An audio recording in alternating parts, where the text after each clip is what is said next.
Nigeria's football team is in Namibia this week, aiming to widen their lead in the race for a place at the 2014 World Cup. The Super Eagles are 2 points clear at the top of their group following last week's win over Kenya. But their coach, Stephen Keshi, says there is a lot of hard work ahead. He spoke exclusively to CCTV's Celestine Karone. They are officially the champions of Africa, but to their coach, the Super Eagles are a work in progress. Most of the kids that came in, some of them, this is their first time playing for national team. Some of them I brought from youth team. And I just want to expose them and give them the opportunity. I'm still building.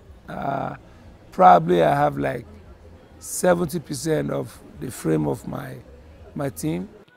A former captain of the national team, Keshi took charge in 2011 and has remade the squad. Past coaches usually packed the team with renowned names who plied their trade in Europe. Keshi prefers to give local-based players the chance to prove themselves. They just believe the players in Europe who come over, they will do the magic. But I don't see the same vision.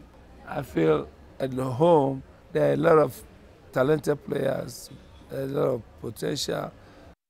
The strategy is paying off. February's AFCON Championship was the team's first in 19 years. And even without some top names such as Chelsea's Victor Moses and Emmanuel Emenike, the team still took down Kenya 1-0 on their home ground. They go into Wednesday's game against Namibia with a 1-0 advantage from the first leg. But Keshi is taking nothing for granted. Namibia's confidence will be boosted after they held Malawi to a draw in Blantyre.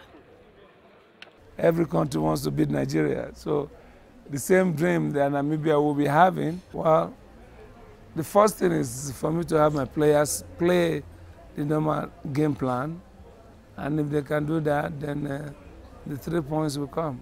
Group F has the lowest goal-scoring record of the 10 groups vying for a ticket to Brazil 2014, just 8 goals from 8 matches. These days, you hardly see teams that concede 4 goals, 3 goals, 5 goals, because most teams, they're very conscious of not conceding a goal because everybody stays behind. So it's difficult for people to enjoy football.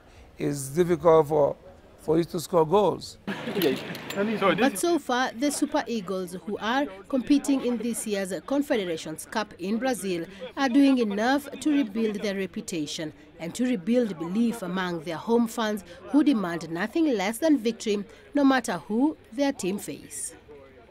At this point, Nigeria are favourites to qualify from Group F for the playoffs and possibly a place at their 5th World Cup tournament. But Africa's so-called minnows are known to cause upsets, and Stephen Keshi isn't the sort of coach who will allow his players to relax. Celestine Karone, CCTV, Nairobi. Well, even as Nigeria prepare for their match against Namibia in the next 48 hours, the hosts' preparations have been thrown into disarray after their coach Roger Palmgren quit. The country's FA confirmed the Swede tendered his resignation after receiving unspecified threats toward him and his family. Namibia needs 3 points to keep their chances of a playoff berth alive. Palmgren took over last month with a draw in Blantyre, his first competitive match. The national team assistant coaches Ricardo Manetti and Ronnie Canalelo have been put in charge for the Nigerian game.